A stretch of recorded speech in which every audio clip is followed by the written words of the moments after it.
हिमालय की तलहटी में बसा एक गांव था, प्रभापुर। यह गांव समय से अछूता था। वहां न भीड़ थी, न कोलाहल। वहां बस थी शांति, जैसी किसी ऋषि की साधना में होती है। गांव के अंतिम छोर पर एक पुरानी सी कुटिया थी। उसकी दीवारें मिट्टी की थीं, छत घासपूस की। उस कुटिया में रहते थे एक वृद्ध साधु जिनका नाम था स्वामी तत्वदर्शन। नाम के अनुसार ही उनका जीवन भी था, गूढ़, शांत और गहरा। स्वामी जी सुबह ब्रह्म मुहूर्त में उठते, गंगा स्नान करते, फिर दिन भर ध्यान साधना और अध्ययन में लीन रहते। कुटिया में अधिक कुछ नहीं था, एक आसन, कुछ ग्रंथ, एक जल कलश और एक छोटा मिट्टी का दीपक। वही दीपक इस कहानी का नायक है। वह दीपक बहुत साधारण था, न कोई रंग, न कोई कलाकारी। साधु ने उसे एक कुम्हार से खरीदा था, बस एक पैसे में। लेकिन वह दीपक सोचता था, क्या मेरा जीवन इतना छोटा और अर्थहीन ही रहेगा? रात में जब साधु अपने ग्रंथ खोलते, दीपक को जलाया जाता। वह साधु के पास रख दिया जाता। उसकी हल्की लौ साधु की आंखों में चमक लाती, पन्नों पर छाया बनती। और दीपक खुद को किसी उपयोगी काम का हिस्सा मानता।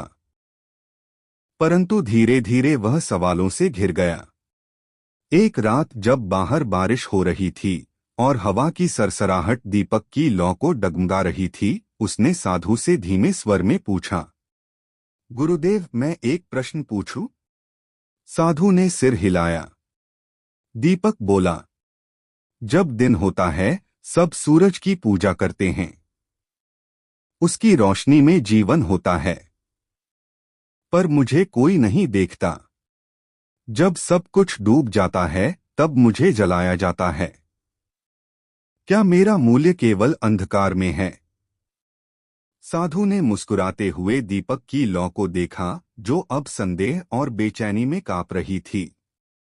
वत्स, उन्होंने कहा, सूरज के सामने कोई दीपक क्या टिक सकता है? परंतु जब वह छिप जाता है तब सारा संसार अंधेरे में डूब जाता है। तब तू ही वो पहला प्रकाश है जो किसी को डर से बचाता है। दीपक थोड़ा स्थिर हुआ, पर उसकी बेचैनी अभी बाकी थी। परंतु गुरुदेव, मेरा जीवन बहुत छोटा है। मैं कुछ देर जलता हूँ, फिर तेल खत्म होते ही बुझ जाता हूँ। जब मेरा काम पूरा हो जाता है मुझे फेंक दिया जाता है। मेरा अस्तित्व इतना ही तुच्छ। साधु की आंखों में अब करुणा थी, पर साथ ही दर्शन की गहराई भी। प्रिय दीपक, वे बोले, एक दिया कितना भी छोटा हो, वह जब जलता है अंधकार हार जाता है। तेरा कार्य महान है क्योंकि तू एकांत में चुपचाप किसी को राह दिखाता है। तू किसी के ज्ञान का साथी है। जीवन की महानता उसकी लंबाई में नहीं, उसकी उपयोगिता में है।